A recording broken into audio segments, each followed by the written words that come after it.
itu yang mana satelit pengawas keuangan negara menunjukkan bahwa transaksi dan Assalamualaikum warahmatullahi wabarakatuh. Waalaikumsalam warahmatullahi wabarakatuh.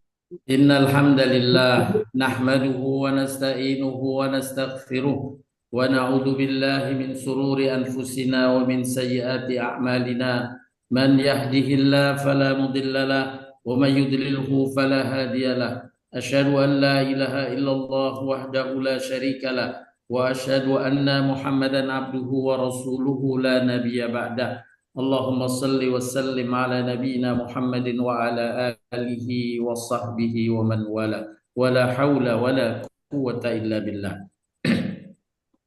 Bapak Ibu sekalian yang dirahmati dan diberkahi Allah Subhanahu wa taala. Alhamdulillah kita panjatkan pujian dan syukur nikmat kita kehadirat Allah Subhanahu wa taala atas berbagai karunia yang telah Allah karuniakan kepada kita bersama keluarga. Semoga Allah tetap memeliharakannya dan selalu menambah kebaikan dan karunia-Nya kepada kita. Amin ya rabbal alamin. Pada pagi hari ini kita akan lanjutkan bahasan kajian kita, masih melanjutkan bahasan yang lalu, kedermawanan macam-macamnya dan adab-adabnya. Dalam bahasan sebelumnya kita telah sampaikan tentang definisi kedermawanan dan lawannya adalah kekikiran. Imam Al-Qayyim mendefinisikan kedermawanan adalah satu perilaku siap mengalokasikan berbagai bentuk kenikmatan yang dianugerahkan Allah atau yang ia miliki untuk kepentingan orang lain atau untuk kepentingan agama. Sumber daya yang Allah telah karuniakan, sumber daya waktu, sumber daya kekuatan dan kesehatan, sumber daya rizki, sumber daya ilmu, sumber daya akhlak, itu adalah bagian dari sumber daya yang Allah telah karuniakan dan kita gunakan untuk kepentingan, sebagian untuk kepentingan orang-orang di lingkungan kita dan untuk kepentingan agama. Siapa yang bisa mengalokasikan semacam itu yang dimaksud dermawan. Kebalikan dari kedermawanan adalah kekikiran. Adapun kekikiran adalah perilaku tidak mau mengorbankan apa yang dimilikinya untuk orang lain, bukan sekedar harta. Tidak mau mengalokasikan waktu untuk membantu orang lain, tidak mau mengalokasikan tenaga untuk orang lain, itu juga bagian dari bentuk kekikiran.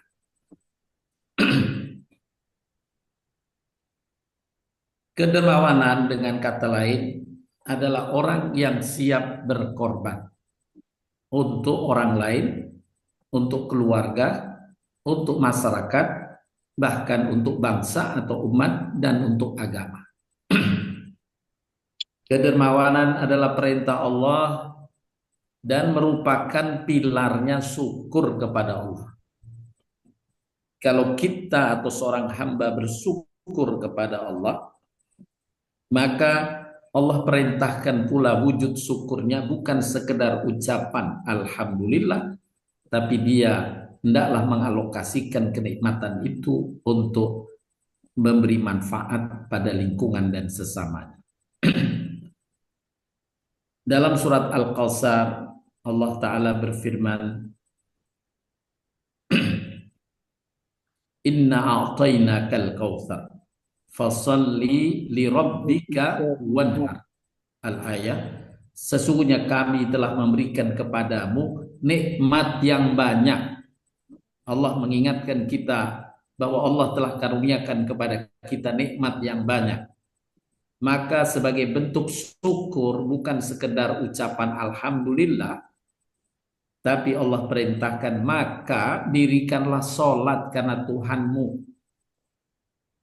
Ini bagian dari amal syukur nikmat kita dengan menjaga sholat 5 waktu khususnya. dan berkorbanlah, siaplah berlaku dermawan. Berkorban untuk sesama, berkorban untuk agama. Ya, itu bagian dari amalan syukur atas nikmat yang Allah telah karuniakan kepada kita. Jadi orang yang dermawan pada dasarnya dia adalah orang yang pandai bersyukur. Dalam bahasan yang lalu telah kita uraikan pendapat Imam Ibnul Qayyim yang menguraikan bentuk kedermawanan itu bukan sekedar kedermawanan harta, tapi ada kedermawanan waktu, ada kedermawanan ilmu, ada kedermawanan kehormatan diri. Bahkan yang paling besar nilainya di sisi Allah adalah kedermawanan dengan pengorbanan jiwa. Itulah para pahlawan, para syuhada yang Allah tinggikan derajatnya. Para pahlawan dia siap mengorbankan jiwa untuk agamanya dan untuk bangsanya, untuk negerinya. Beberapa wujud kedermawanan yang sudah kita bahas, saya akan review kembali, ada 10. Kedermawanan dengan pengorbanan jiwa. Yang kedua, kedermawanan dengan kekuasaan atau kedudukan. Dia mempertaruhkan jabatannya untuk siap membantu orang lain, untuk demi bangsa, negerinya, untuk agamanya. Dia siap mengorbankannya untuk membela negeri dan membela agama atau membela orang lain. Kemudian yang ketiga, kedermawanan dengan ketenangan atau istirahatnya. Ya, ini kedermawanan terkait dengan waktu. Dia disibukkan dengan urusan orang, ya. Itu adalah bagian dari kedermawanan. Kita disibukkan seperti urusan keluarga, urusan warga, ya. Urusan warga, apakah itu RT, RW, kelurahan, itu semua mereka yang mengabdi disibukkan dengan urusan, itu bagian dari kedermawanan. Waktu-waktu istirahat terhabiskan untuk melayani orang lain. Kedermawanan dengan ilmu, kedermawanan dengan mempertaruhkan kehormatan diri, seperti memberi jaminan, ya, memberi jaminan orang lain, itu bagian dari kehormatan diri yang dipertaruhkan. Kemudian kedermawanan dengan membiarkan apa yang di tangan manusia, yakni tidak iri dan dengki terhadap apa yang diperoleh orang lain. Itu juga wujud kedermawanan. Kedermawanan dengan aktivitas badan. Kemudian kedermawanan dengan kesabaran dan menahan diri dari gangguan orang lain. Itu perlu kesabaran, dan kesabaran itu adalah bentuk kedermawanan. Mengalah itu bentuk kedermawanan. Kedermawanan dengan akhlak, budi pekerti yang baik, memberi ucapan selamat, ya. Sebagaimana Allah firmankan dalam surat Al-Mujadilah misalnya, jika ada yang meminta kepadamu berlapang-lapanglah, maka lapangkanlah. Niscaya Allah akan melapangkan. Nah, itu melapangkan bagian dari akhlak yang baik. Memberi ucapan itu termasuk kedermawanan. Kemudian yang ke-10, kedermawanan berupa sedekah harta. Nah, ini dijelaskan dalam banyak dalil yang kemarin sudah kita bahas, bahwa kedermawanan bukan sekedar dengan harta. Banyak amal kedermawanan yang lain, dan itu masuk kategori kedermawanan. Allah Subhanahu wa taala berfirman dalam surat Al-Hasr yang saya terjemahkan, dan mereka orang-orang Ansor tiada menaruh keinginan dalam hati mereka terhadap apa yang diberikan kepada muhajirin, yakni orang-orang yang berhijrah ke Madinah. Dan mereka mengutamakan orang muhajirin atas diri mereka sendiri sekalipun mereka dalam kesusahan. Jadi lebih menghormati orang-orang yang datang berhijrah itu, walaupun dia dalam kesusahan. Dan siapa yang dipelihara dari kekikiran dirinya, mereka itulah orang yang beruntung. Tidak kikir dalam berbagai halnya, baik dengan hartanya, waktunya, ya, kesabarannya. Sebagaimana yang telah diuraikan tadi di depan, ada 10 macam bentuk kedermawanan. Nah, selanjutnya Bapak Ibu sekalian, setelah kita memahami berbagai bentuk kedermawanan, dan salah satu di antaranya adalah kedermawanan berkaitan dengan harta. Ada adab-adab kedermawanan yang diajarkan oleh Al-Quran dan Sunnah Nabi Shallallahu Alaihi Wasallam. Yang pertama, hendaknya dilakukan semuanya itu dengan keikhlasan karena Allah Subhanahu wa Ta'ala. Allah Ta'ala berfirman dalam surat Al-Baqarah 245 yang artinya, siapakah orangnya yang mau memberikan pinjaman kepada Allah sebagai pinjaman yang baik, yakni yang ikhlas, supaya Allah melipat gandakan balasannya dengan berganda-ganda banyaknya. Ingatlah, Allah jualah yang menyempitkan dan meluaskan pemberian rizki, dan hanya kepadanya lah kamu semua dikembalikan. Allah menginginkan keikhlasan. Ini adalah berkaitan dengan pinjaman kepada Allah, yakni ketika kita memberikan, bersedekah, menolong orang dan sebagainya, Allah anggap dia sedang meminjamkan kepada Allah. Uangmu yang kau sedekahkan itu tidak hilang, pasti dibayar oleh Allah SWT. Allah menganggapnya sebagai bentuk pinjaman kepada Allah, bukan pinjaman kepada orang yang kau beri, bukan pinjaman kepada orang yang kau tolong, tapi Allah yang menganggap itu pinjaman Allah. Seolah-olah Allah meminta kepada kita, mau nggak kamu minjamin saya? Beri orang itu, bantuan kepada orang itu, saya yang akan bayar. Itu ungkapan yang terkandung dalam tafsir surat Al-Baqarah 245. Jika kita menolong orang, pada dasarnya seolah-olah Allah menyatakan, pinjamilah dulu, nanti aku yang menjamin, aku yang bayar. Oleh karenanya hendaklah kita ketika menolong orang lillahi ta'ala, Allah jamin. Dalam firman Allah lainnya surat Al-Lail, wasayujannabuhal atqa alladhi yu'ti ma lahu yatazakka wa ma li ahadin indahu min ni'matin tuzza illa batiqa'a wajhi rabbihil a'la. Dan kelak akan dijauhkan orang yang paling takwa dari neraka. Siapa orang yang paling takwa? Allah sebutkan dalam ayat ini, adalah orang yang menafkahkan hartanya di jalan Allah untuk membersihkannya. Padahal tidak ada seorang pun yang memberikan suatu nikmat kepadanya yang harus dibalasnya. Tetapi dia memberikan itu semata-mata karena mencari keridhaan Tuhannya yang maha tinggi.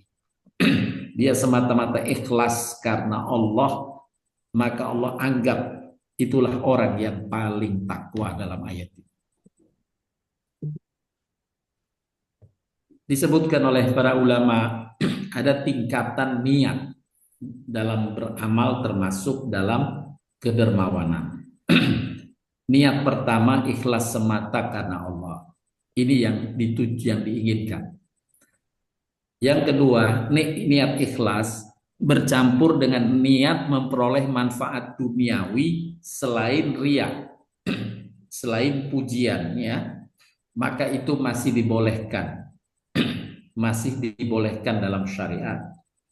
Kita bersedekah, semoga dapat pahala, plus semoga dapat keberkahan, manfaat dunia sebagaimana yang Allah janjikan. Allah akan lipat gandakan hartamu itu. Allah akan jadikan hartamu berlipat ganda. Allah akan berikan, Allah bukakan pintu karunia rizki bagimu. Nah, kita berharap tambahan rizki di samping kita niat ikhlas karena Allah. Nah, ini disebut niat ikhlas bercampur dengan niat memperoleh manfaat duniawi. Contoh lain, walaupun tidak dalam bentuk kedermawanan, semisal orang berpuasa Ramadan atau berpuasa sunnah, Senin, Kamis, atau puasa yang lain. Dia niat lillahi ta'ala memenuhi perintah Allah untuk berpuasa sunnah atau berpuasa wajib Ramadan itu. Dan dia berharap semoga timbangan badannya, kolesterolnya turun. Itu mengambil manfaat dunia, itu dibolehkan. Itu bentuk niat yang kedua. Niat yang ketiga, niat mencari ridho Allah bercampur dengan riya, ingin pujian orang banyak. Maka yang ketiga ini dilarang. Menghilangkan pahala kebaikannya di sisi Allah. Kalau bercampurnya dengan riya. Kalau bercampur dengan manfaat dunia saja tidak mengapa. Dibolehkan. Yang keempat apalagi? Niat semata-mata untuk mendapat manfaat duniawi. Tidak ada keinginan mencari ridha Allah, tentu terhapus pahalanya. Apalagi yang kelima, niat semata-mata riya, hanya dapat pujian masyarakat, pujian orang banyak, tidak ada niat lillahi ta'ala sama sekali, maka dia berdosa besar. Ya, ini tingkatan niat. Tentu kita berharap kita niat ikhlas karena Allah, paling tidak kita berharap ikhlas karena Allah dan berharap kemanfaatan duniawi dari Allah. Allah bukakan pintu karunia tambahan kepada kita dengan kebaikan-kebaikan kita. Yakni poin 1 dan poin 2. Nah, ini dalil berkaitan dengan poin yang 2, niat yang dibolehkan, ya, yakni bercampur dengan manfaat dunia. Nabi bersabda dalam hadis Imam Muslim, sesungguhnya apabila orang-orang yang berperang itu ingin mendapatkan harta rampasan, maka mereka mendapatkan 2/3 balasannya di dunia. Dan jika tidak memperoleh apa-apa, maka balasan bagi mereka menjadi utuh di akhirat. Ya, dia hanya mengurangi. Maaf. Poin yang kedua, yang tercampur dengan manfaat dunia hanya mengurangi pahalanya, tapi masih dihalalkan. Adapun yang berikutnya, niat ikhlas yang bercampur riya ini diharamkan. Wahai Rasulullah, bagaimana pendapatmu tentang seorang yang berjuang karena mencari ridha Allah sekaligus ketenaran di mata manusia? Rasul menjawab, dia tidak memperoleh apapun. Ya. Kemudian beliau melanjutkan, sesungguhnya Allah tidak menerima amal kecuali amal itu ikhlas karena Allah atau mencari keriduannya. Jadi kalau untuk pamer ria tidak mendapat pahala apa-apa. Nah ini juga karena tidak dapat pahala apa-apa, hukumnya menjadi diharamkan. Diharamkan. Ini bagian bentuk yang ketiga. Dalam hadis Nabi Shallallahu Alaihi Wasallam lainnya disebutkan,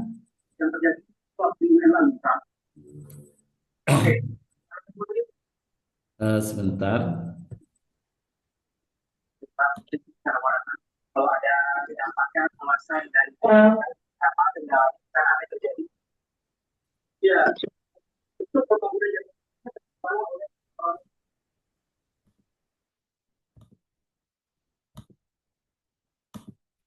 baik, kita lanjutkan. Niat ikhlas bercampur dengan riya disebutkan dalam hadis yang lain. Rasulullah bersabda bahwa Allah Azza wa Jalla tidak menerima satu amal jika di dalamnya ada riya sekalipun seberat biji sawi. Nah, ini membatalkan pahala yang Allah janjikan.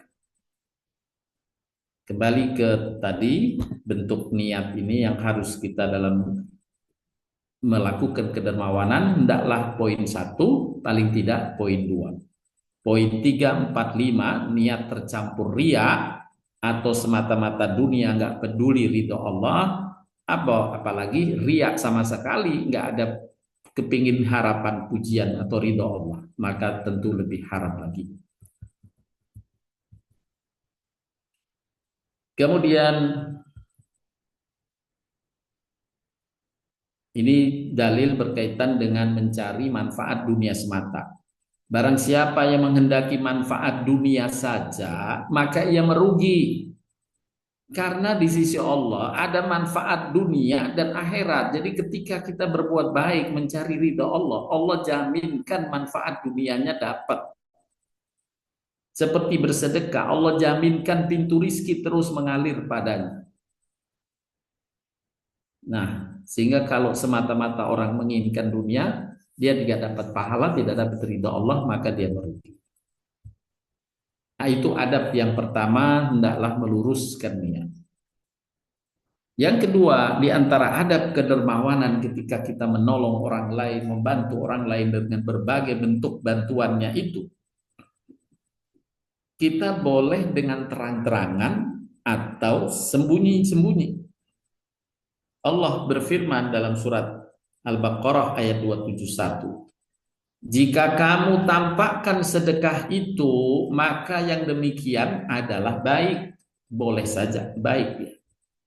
Dan jika kamu sembunyikan sedekah itu dan kamu berikan kepada orang-orang fakir miskin, maka itu lebih baik bagimu. Ganjarannya tentu lebih besar, yaitu dengan sembunyi-sembunyi. Walaupun Allah tidak melarang dengan terus terang. Jadi tetap ini adalah kebaikan, hanya kalau sembunyi-sembunyi arti tidak tersebar umum, itu lebih baik lagi. Tentu yang bersangkutan yang kita tolong itu tentu mengetahui, ya, mengetahui, tapi tidak tersebar umum. Maka itu bagian dari ayat ini, yakni yang disebut orang yang sembunyi-sembunyi, tidak menyebarkan ke media umum gitu.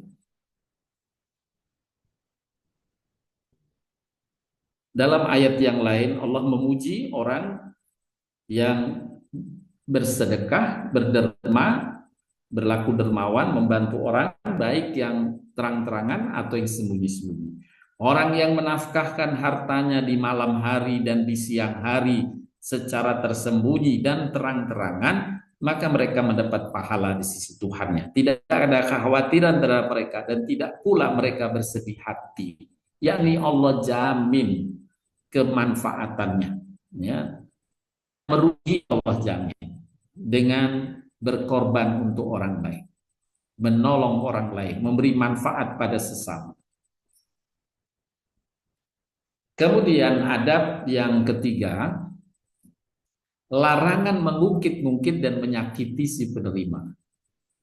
Allah Ta'ala berfirman dalam surat Al-Baqarah 264, Ya ayyuhalladzina amanu la tubtilu sadaqatikum bil manni wal adha kalladzi yunfiqu malahu ria'an nasi wa la yu'minu billahi wal yawmil akhir.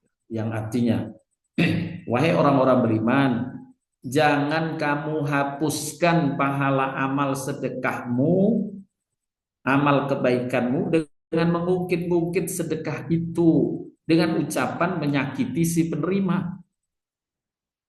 Yang berbuat demikian adalah seperti orang yang membelanjakan hartanya karena hendak berlaku riya kepada manusia dan ia tidak beriman kepada Allah dan hari akhirat, yakni tidak, sesungguhnya mereka tidak berharap mendapatkan ridho Allah, ya, dengan mengungkit-ungkit dan menyakiti perasaan si penerima. Nah, ini adab yang ketiga. Ketika kita membantu orang, beri manfaat pada seorang atau kepada yang lain, kita hendaklah bersabar, tidak mengungkit atau menyakiti, apalagi sampai menyakiti perasaan si penerima. Kemudian yang berikutnya, yang keempat, hendaklah bersedekah, menolong orang itu dengan harta yang disukai, harta yang dicintai, dengan sesuatu yang dia butuhkan atau yang memang sedang ia cintai. Bukan sebaliknya yang sudah tidak dia sukai, bahkan tidak bermanfaat lagi. Ini diingatkan oleh Allah dalam surat Al-Imran ayat 92, yang terjemahan ayatnya saya bacakan. Kamu tidak sekali-kali akan dapat mencapai kebajikan dan kebaktian yang sempurna sebelum kamu sedekahkan sebagian dari apa yang kamu cintai, yakni yang kamu sukai. Dan sesuatu apapun yang kamu infakkan, sesungguhnya Allah mengetahuinya. Nah, di sini anjuran kalau kita berinfak, adabnya adalah yang kita sukai. Lebih lanjut berkaitan dengan adab yang keempat ini, Allah berfirman dalam surat Al-Baqarah 267. Wahai orang-orang beriman, nafkahkanlah sebagian dari hasil usahamu yang baik. Yang baik yang kita pilih untuk kita membantu orang. Dan sebagian dari apa yang kami keluarkan dari bumi untukmu, ya tumbuh-tumbuhan. Dan jangan kamu memilih yang buruk-buruk, lalu kamu nafkahkan daripadanya. Kamu pilih yang buruk, kamu sedekahkan. Padahal kamu sendiri tidak mau mengambilnya, melainkan dengan memicingkan mata terhadapnya. Udah jijik. Kita sendiri udah merasa nggak butuh, aduh, jijik amat. Tapi disedekahkan ke orang. Nah, ini yang dilarang oleh Allah Subhanahu wa Ta'ala. Allah Maha Kaya lagi Maha Terpuji. Allah menyuruh kita dalam ayat yang lain. Mereka memberikan makanan yang disukai kepada orang miskin, anak yatim, dan orang-orang yang ditawan. Yakni makanannya yang disukai, bukan yang basi. Dalam ayat yang lain, apa saja harta yang baik yang kamu nafkahkan di jalan Allah, sesungguhnya Allah Maha mengetahui. Nah, dari ayat-ayat ini, para ulama merangkumkan harta itu ada 4 macam berkaitan dengan apa yang Allah tetapkan tadi dalam ayat. Yang pertama, harta atau kepemilikan kita yang dicintai dan bernilai. Inilah yang utama untuk diinfakkan atau didermakan. Yang disukai, bernilai. Tentu misalnya dana, uang itu tentu semuanya suka, ya, dan bernilai. Itu ayat surat Al-Imran 92 tadi. Saya ulangkan surat Al-Imran 92. Kamu tidak sekali-kali akan mencapai hakikat kebajikan dan kebaktian yang sempurna sebelum kamu sedekahkan sebagian dari apa yang kamu cintai. Ya, bernilai dan dicintai. Itu yang pertama. Kemudian yang kedua, yang tidak dicintai tapi masih bernilai. Semisal contoh sederhananya, kita punya barang bekas yang kita tidak pakai lagi. Tapi barang itu masih bernilai, masih berfungsi, masih punya peran, masih bisa dimanfaatkan. Walaupun kita sudah lama menggunakannya, kami sudah tidak suka. Atau kita sedang beli, misalnya beli baju, tapi nggak cocok, ya tidak cocok. Tapi bajunya baju baru, kita tidak cocok misalnya. Bagi kita tidak mencintainya, tapi masih bernilai. Ini masih dibolehkan untuk disedekahkan atau didermakan. Yani yang tidak dicintai tapi masih bernilai. Yang ketiga, yang dicintai tapi tidak bernilai. Dia mencintainya tapi tidak bernilai sudah. Nah, ini sudah tidak terkena karena sudah tidak bernilai di mata orang. Walaupun kita ini karena lama kita suka pada barang itu. Kemudian yang keempat, yang tidak dicintai juga tidak bernilai. Ya. Nah, ini misalnya barang bekas yang kita sudah nggak suka, juga sudah robek dan sebagainya. Ini larangan yang jelas dalam surat Al-Baqarah 267. Ini bunyi larangan Allahnya. Jangan kamu memilih yang buruk-buruk lalu kamu nafkahkan daripadanya. Padahal kamu sendiri tidak mau mengambilnya, melainkan dengan memicingkan mata terhadapnya. Kamu sendiri nggak mencintai, dan itu pun buruk lagi. Nah, itu masuk kategori yang keempat, yang tidak dicintai dan tidak bernilai. Ini terlarang untuk kita berikan kepada orang lain yang tidak mendapatkan manfaat dari apa yang kita berikan. Nah, ini adab yang ketiga tadi. Kemudian bergeser ke adab yang keempat. Kita berderma pada yang minta ataupun yang tidak meminta. Allah Ta'ala berfirman di antaranya dalam surat Az-Zariyat. Allah berfirman yang artinya, dan pada harta-harta mereka ada hak untuk orang miskin yang meminta dan orang miskin yang tidak mendapatkan bagian, yakni tidak meminta. Ya. Jadi jangan dikira kalau orang tidak meminta itu berarti tidak membutuhkan. Justru pahalanya lebih besar Allah berikan kepada orang yang bersedekah, kepada orang yang tidak meminta dan dia tahu, menyelidiki atau memeriksa bahwa orang itu sebenarnya membutuhkan, tapi dia memiliki rasa hormat, kehormatan diri untuk tidak minta-minta.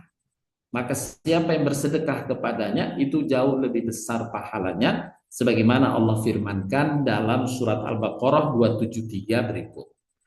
Allah berfirman yang artinya, berinfaklah kepada orang-orang fakir yang terikat di jalan Allah, yakni mereka tetap berada dalam iman dan ketakwaan. Mereka tidak dapat berusaha di muka bumi. Orang yang tidak tahu menyangka mereka orang kaya karena memelihara diri dari minta-minta. Memelihara diri dari minta-minta.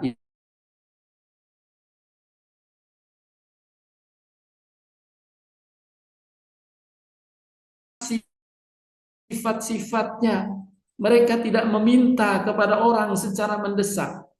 Dan apa saja harta yang kamu nafkahkan, sesungguhnya Allah Maha mengetahui. Nah, ini berderma kepada orang yang minta maupun yang tidak minta, dan effort kita kepada yang tidak minta untuk mengetahui kebutuhannya dan sebagainya, itu diberi tambahan pahala, lebih besar ganjarannya. Dalam ayat yang lain surat Al-Hajj, Allah berfirman pula, dan telah kami jadikan untuk kamu unta-unta itu sebagian dari syiar Allah. Kamu memperoleh kebaikan yang banyak padanya, maka sebutlah olehmu nama Allah ketika kamu menyembelihnya dalam keadaan berdiri. Kemudian apabila telah roboh, maka makanlah sebagiannya, dan beri makanlah orang yang rela dengan apa yang ada padanya, yakni yang tidak minta-minta dan orang yang minta-minta. Ya, yakni Allah memberi ungkapan di sini, berikan itu sebagian pada orang yang rela dengan apa yang ada padanya. Dia ridho, ya sudah, Allah berikan kepada saya yang ini, ya sudah saya berikan. Dia ridho, tidak minta-minta. Itu sifat orang yang dia membutuhkan sesungguhnya, tapi dia tidak minta-minta. Selanjutnya dalam ayat yang lain juga Allah berfirman memuji atau memberikan sifat ketakwaan. Salah satu sifat takwa, memberikan harta yang dicintainya kepada kerabatnya, kepada anak yatim, kepada orang miskin, kepada musafir yang memerlukan pertolongan, dan kepada orang yang minta-minta.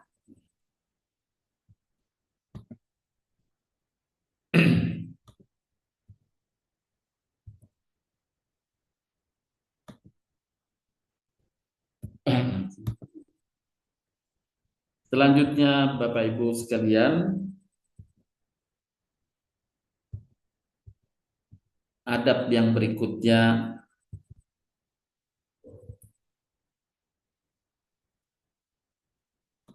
adalah berderma pada orang yang paling dekat dulu atau yang dikenal terlebih dahulu, ya, baru kepada orang-orang lainnya.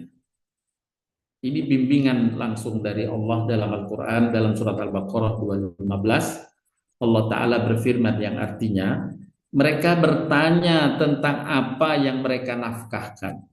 Jawablah, apa saja harta yang kamu nafkahkan, hendaklah diberikan kepada ibu bapak, kepada kaum kerabat, pada anak-anak yatim, pada orang miskin, dan orang-orang yang sedang dalam perjalanan.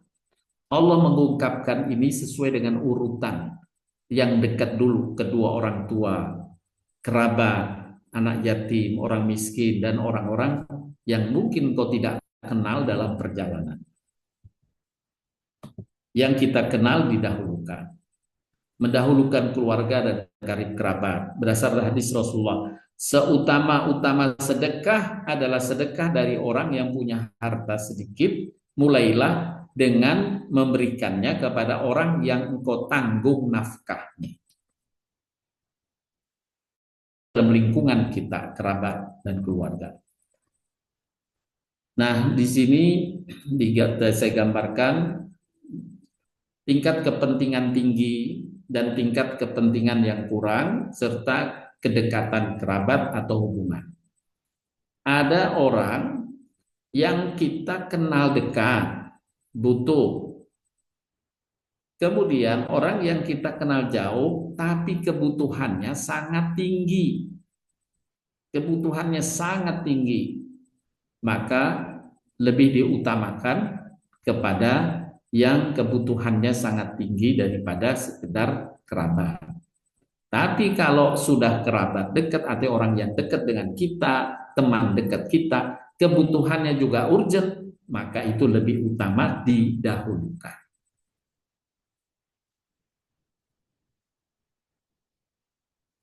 Ini contohnya di sini, kerabat dekat, tingkat kepentingan kebutuhannya tinggi, maka dia dapat utama. Ya, 3 centrang begini maksudnya yang paling diutamakan. Kerabat tinggi tapi tingkat kepentingan kurang, itu 2. Hubungan jauh tapi tingkat kepentingannya tinggi, itu juga diutamakan. Tinggal kita beristihad mana yang lebih utama di sini. Tapi ada hubungan yang jauh, tingkat kepentingan kurang, dia centang 1.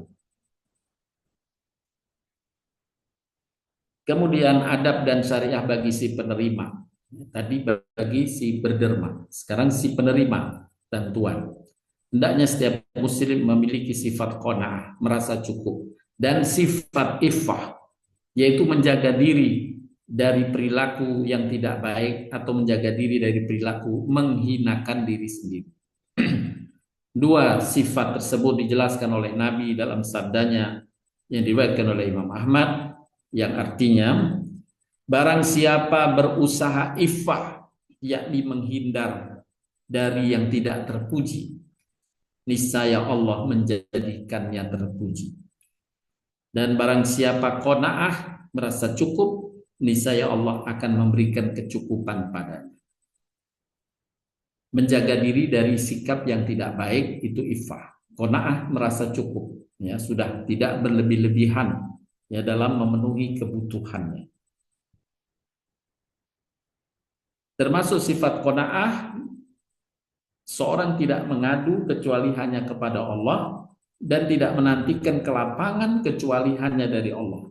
Sebagaimana disebutkan dalam hadis, barang siapa yang ditimpa kefakiran lalu ia mengadukannya kepada manusia, niscaya tidak tertutupi kekurangannya.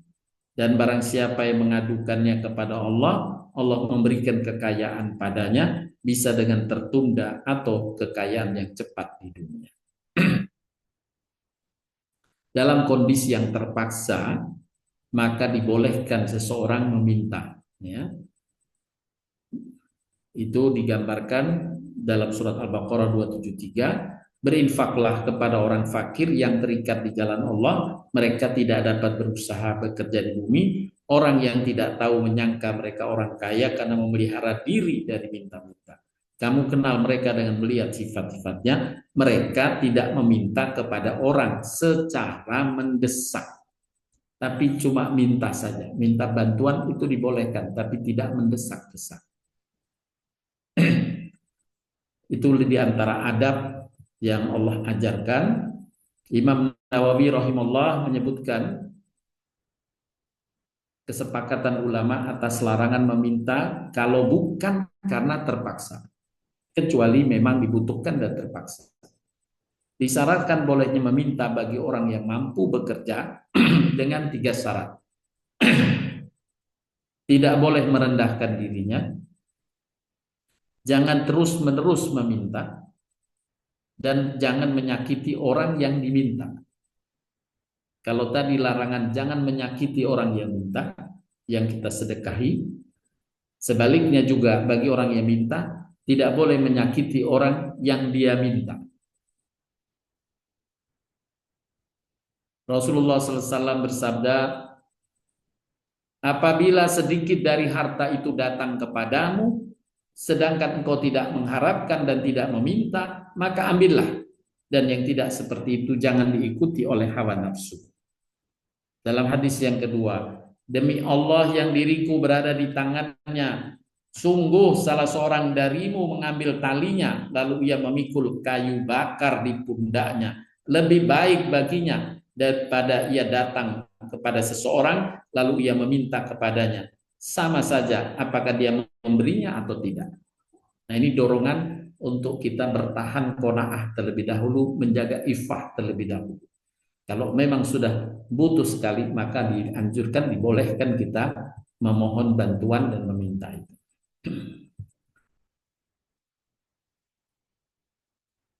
Di antara sebab-sebab qanaah adalah bila seseorang memandang kepada orang lain berada di bawahnya, agar ia menyadari nikmat Allah. Sebagaimana disebutkan dalam hadis Imam Muslim, perhatikanlah orang yang ada di bawahmu dalam urusan dunia. Jangan kau memperhatikan pada orang di atasmu. Maka itu lebih baik, pasti lebih baik bagimu bahwa kamu tidak menghinakan nikmat Allah yang Allah telah karuniakan kepadamu. Kita mensyukuri segala nikmat Allah Subhanahu wa ta'ala. Kemudian dalam hadis yang lain, tangan di atas lebih baik daripada tangan di bawah. Tangan di atas adalah yang memberi dan yang di bawah adalah yang meminta. Juga dalam hadis yang berikutnya, barang siapa yang meminta harta kepada manusia karena ingin menambah, bukan karena kebutuhan, maka sesungguhnya ia meminta bara api. Maka adalah ia cukup dengan sedikit atau memperbanyak dengan usahanya sendiri. Ya. Jadi profesi minta-minta itu sebenarnya sesuai dengan larangan dari hadis ini. Itu seperti orang yang meminta bara api. Maka Nabi menganjurkan, hendaklah dia cukup mencukupi apa yang dia dapatkan atau memperbanyak dengan ikhtiarnya sendiri, yakni bekerja. Tidak hanya menjadikan minta-minta sebagai profesi. Ini adalah arahan dari Nabi SAW. Selanjutnya, Bapak Ibu sekalian dirahmati Allah Subhanahu wa ta'ala. Kewajiban membalas kebaikan. Allah Ta'ala berfirman yang artinya, kemudian datanglah kepada Musa salah seorang dari kedua wanita itu berjalan dengan malu. Ia berkata, sesungguhnya bapakku memanggil kamu agar ia memberikan balasan terhadap kebaikanmu memberi minum ternak kami. Nah, ini adalah satu tauladan yang Allah abadikan dari putri Nabi Syuaib yang saat dia antri air, kemudian Musa datang. Saat itu belum mengenal. Nabi Musa melihat dua wanita ini antri di tengah antrian para lelaki, maka Nabi Musa menawarkan bantuan. Kemudian Nabi Musa membantu. Setelah Nabi Musa membantu, si dua wanita ini kemudian pulang ke rumah dan oleh ayahnya ditanyakan, kenapa engkau cepat? Biasanya sampai malam. Ya, tadi ada pemuda yang membantu. Panggillah, undanglah, ya, ucapkan terima kasih padanya dan undang kemari. Nah, kemudian disampaikanlah, dicari oleh dua wanita tadi. Nabi Musa berjumpa dan disampaikan yang diabadikan dalam Al-Quran. Sesungguhnya Bapakku memanggil kamu agar ia memberikan balasan terhadap kebaikan, memberi minum ternak. Itu bentuk kedermawanan Nabi Musa dengan tenaga dan waktunya menolong dua wanita ini, dan diperintahkan oleh Allah agar kita selalu membalas kebaikan orang-orang yang berbuat baik kepada kita. Itu diantara adab. Juga dalam hadis Imam Bukhari disebutkan, barang siapa diperlakukan baik oleh orang, hendaklah ia membalas. Apabila ia tidak mendapat sesuatu untuk membalasnya, hendaknya ia memujinya. Jika ia memujinya, maka ia telah berterima kasih padanya, artinya sudah membalas kebaikan. Namun jika ia menyembunyikannya, ini tidak mau memujinya, tidak, berarti ia telah mengingkarinya. Nah, ini adab juga yang diajarkan bagaimana dalam hubungan kita saling berlaku kebaikan, memberi manfaat pada sesama. Dalam ayat surat An-Nisa 86, Allah Ta'ala berfirman mengarahkan kita semua dalam berbagi kebaikan. Allah berfirman yang artinya, apabila kamu diberi penghormatan dengan satu penghormatan, maka balaslah penghormatan itu dengan yang lebih baik daripadanya. Atau balaslah penghormatan itu dengan yang serupa. Sesungguhnya Allah memperhitungkan segala sesuatu. Inilah Bapak Ibu sekalian adab-adab yang diajarkan dalam Al-Quran dan diperkuat oleh sabda Nabi SAW, bagaimana kita berbagi dengan sesama, berlaku dermawan dengan sesama, dan Allah memerintahkan kita melakukannya dengan adab-adab yang baik.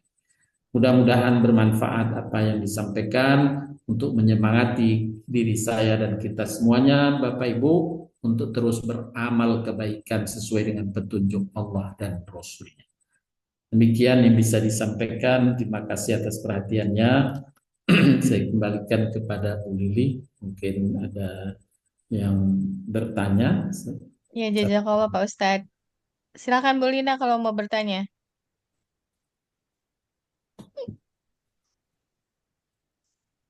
Bu Gomba, silakan Bu Gomba. Injih, Mbak Lili, matur nuwun. Assalamualaikum warahmatullahi wabarakatuh. Waalaikumsalam warahmatullahi wabarakatuh. Matur nuwun Ustadz atas materi hari ini, kedermawanan. Ya Ustadz ya, Ya, kedermawanan itu rata ya. ya. Semua. Jadi kedermawanan itu maksudnya sifat orang itu sangat dermawan sehingga dia mau berbagi dengan yang lain. Nah, tetapi di dalam berjalannya kehidupan, kira-kira Ustadz bisa nggak menjelaskan nilai-nilai dari kedermawaan itu, yaitu antara satu, zakat, sedekah, itu tugas. Ikhlas Ustadz, ikhlas. Tapi saya kalau nggak begini nanti Allah marah. Berarti itu tugas kan? Nah, maksud yang mana? Kemudian yang kedua adalah orang yang sangat bersahaja, tapi dia sangat menolong dengan pikiran dan tenaganya. Itu masuk yang mana? Dan yang ketiga adalah bagaimana penilaian kita kepada sebuah pasar murah, Ustadz? Pada akhir-akhir tahun, di dekat-dekat puasa, kadang-kadang ada suatu kelompok yang membuat pasar murah. Nah, nilainya itu dermawan atau memang karena dia sudah tidak pakai gitu. Jadi, kedermawanan yang bagaimana di antara tiga itu, Ustadz? Terima kasih, Ustadz. Itu pertanyaan Bu Gomba. Baik. Terima kasih Bu Gomba atas pertanyaannya untuk kita semua mendalami. Pertanyaan pertama tadi, bahwa amal kita berderma diantaranya yang wajib zakat atau bersedekah dengan berbagai bentuk sedekah tadi yang telah dijelaskan bahwa sedekah tidak sekedar dengan harta, ada sedekah dengan waktu, ada sedekah dengan kesabaran, ya, tepos liro itu bagian dari kesedekahan, penghormatan, ya itu kesedekahan kita, ya. Nah, kalau kita persepsikan ini sebagai tugas, memang itu tugas kita. Dan ketika ditanya, kenapa kamu menjalani tugas itu? Ya karena ini perintah Allah. Jadi sebenarnya makna kita memahami ini sebagai tugas dari Allah, itu sebenarnya sama dengan ikhlas karena Allah. Ya, Ya, sama ya. niatnya karena Allah, karena ini tugas dari Allah. Kita cuma memahami ini sebagai tugas, memang tugas. Allah menugaskan kita berbuat kebaikan. Ya. Jadi tidak ada masalah. Jadi itu sama maknanya sebenarnya dengan memahami bahwa ini tugas dari Allah SWT. Ini ada, kita sebagai kurirnya Allah. Yani kalau kurir mesti ditugasi. Ya. Kita ditugasi Ya, Allah, Ustaz. tapi ke waktu kita menjalankan tugas itu ikhlas, ya artinya sesungguhnya dalam diri kita sudah terpancar keikhlasan tadi. Itu untuk jawaban yang pertanyaan pertama. Kemudian yang kedua tadi terkait dengan ada orang yang tadi ya digambarkan Bu Gomba, dia baik, ramah dan sebagainya. Nah, itulah tadi yang saya jelaskan yang kemarin sudah dibahas, yaitu bahwa bentuk kedermawanan bukan sekedar dengan harta. Ya, coba saya yakin ibu-ibu, bapak-ibu semuanya sudah banyak mengalokasikan waktu untuk urusan orang lain, gitu ya. Waktu untuk urusan orang lain. Contoh yang sederhana disebutkan oleh Imam Al-Qayyim adalah mengunjungi orang yang sedang sakit. Itu bagian dari bentuk kedermawanan. Allahu Akbar. Ya, kedermawanan karena dia mengalokasikan waktu. Kalau ditanya oleh malaikat, kenapa kamu mendatangi dia? Apakah ada untungnya kamu? Seperti disebutkan dalam hadis, ketika ditanya malaikat, orang itu berkata, enggak ada. Lalu apa kamu kesini? Ya karena saya ingin berbuat baik aja untuk menyenangkan mereka, untuk menjaga silaturahim. Maka itu Allah suka, Allah ridha padanya. Nah, itu bentuk kedermawanan terkait dengan waktu, kedermawanan dengan kesabaran. Ada orang yang salah ucap misalnya. Di hadapan kita salah ucap, tergelincir ucapan, menyinggung kita. Ya, menyinggung kita. Teman kita manas-manasin kita. Bu, mana sih nggak marah? Sabar, sabar. Itu bentuk kedermawanan juga. Ya, mengalah itu bentuk kedermawanan. Artinya dia mengorbankan bukan harta, tapi dia mengorbankan kehormatan diri. Itu adalah bentuk kedermawanan yang kadang jauh lebih besar pahalanya. Juga apalagi yang terbesar adalah kedermawanan mempertaruhkan nyawa seperti para pahlawan. Itu kan untuk kepentingan kita, alhamdulillah di negeri kita seperti sekarang kita merdeka. Apakah kita pernah memperhatikan perjuangan para pahlawan terdahulu sampai dia mempertaruhkan nyawa, dan tidak sedikit mereka yang meninggal. Mempertaruhkan nyawa untuk kemanfaatan kita saat ini sebagai negeri yang merdeka. Itu bentuk kedermawanan juga. Begitu Ibu Gomba berkaitan dengan pertanyaan yang kedua. Ya, Kemudian tadi pertanyaan yang ketiga yang disebutkan tadi dalam ayat itu adalah yang terutama yang kita sudah tidak kita sukai dan tidak bernilai, itu ya yang nggak boleh. Nah, nilai bernilai di situ sebentar, saya sudah berikan. Nah ini kira-kira posisinya di mana Ibu? Kalau paham 34 itu ya Ustaz. Kalau kalau yang masih dijual atau masih itu kan masih bernilai ya, Ya. masih Oh, iya, iya. bernilai. Jadi dia posisinya Iya. di dua. Tidak kita sukai, tapi sebenarnya masih bernilai bagi orang ya. Iya. Bagi orang lain masih bernilai gitu. Tapi yang Iya. dimaksud di sini yang sudah dilarang sama sekali itu yang poin 4. Yang tidak dicintai juga tidak bernilai. Ya naudzubillah min dalik, misalnya makanan sudah jamuran disedekahkan. Nah, itu berdosa dia. Kena ayat surat Al-Baqarah 267.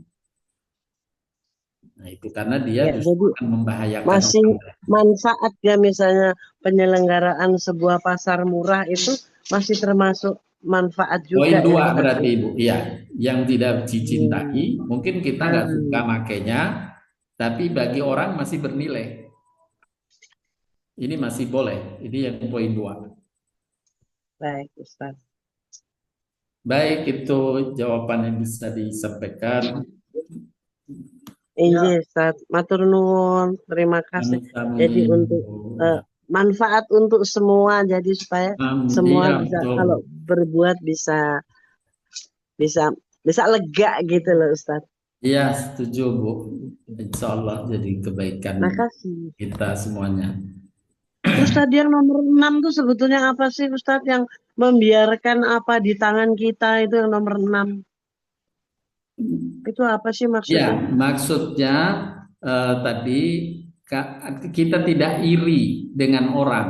Biarin orang, misalnya kita maaf Bu ya, sedang antri nih, antri Ya, makanan di prasmanan misalnya begitu. Kita udah ngincer nih ayam goreng ini, tinggal satu. ah, itu di situ.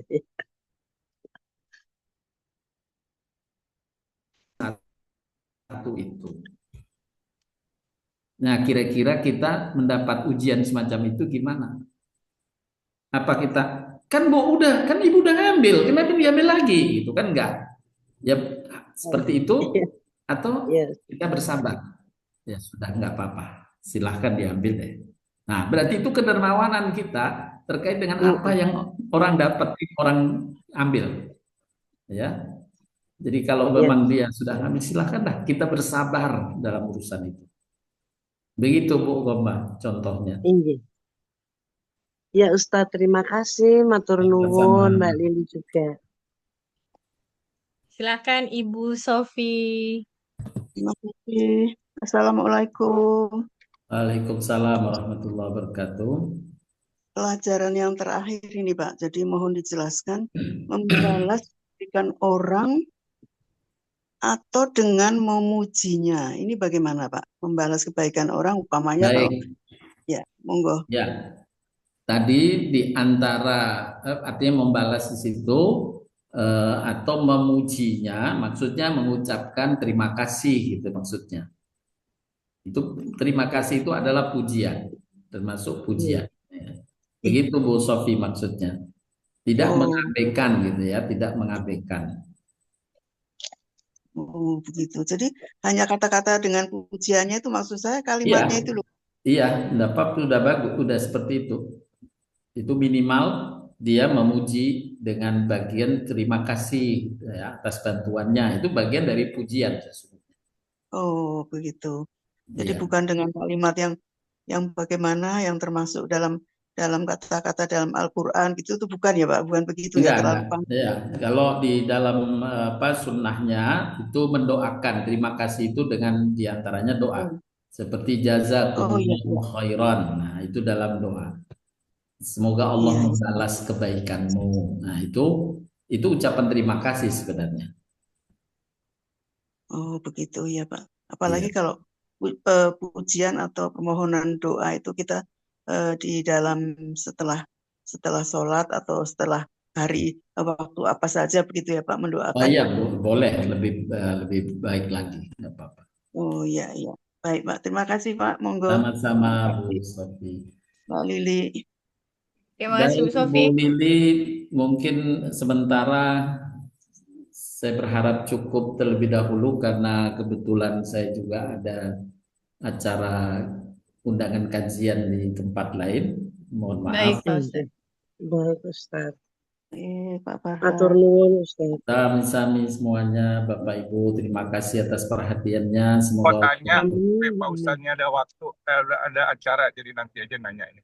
Oh, boleh Pak Buana. Ya. Nanti boleh kita sambil diskusi di kafe, di restoran. Boleh. Alhamdulillah. Mohon maaf, minggu lalu nggak bisa hadir karena ada Oh acara. iya, nggak apa-apa Pak Buana. Nggak apa-apa, insya Allah. Ya, kasih Pak Baik, Ustadz. mohon maaf semuanya. Kita cukupkan kajian kita pada siang hari ini. Wabillahi taufiq wal hidayah. Subhanakallahumma wa bihamdika asyhadu an la ilaha illa anta astaghfiruka wa atubu ilaik. Assalamualaikum warahmatullahi wabarakatuh. Waalaikumsalam.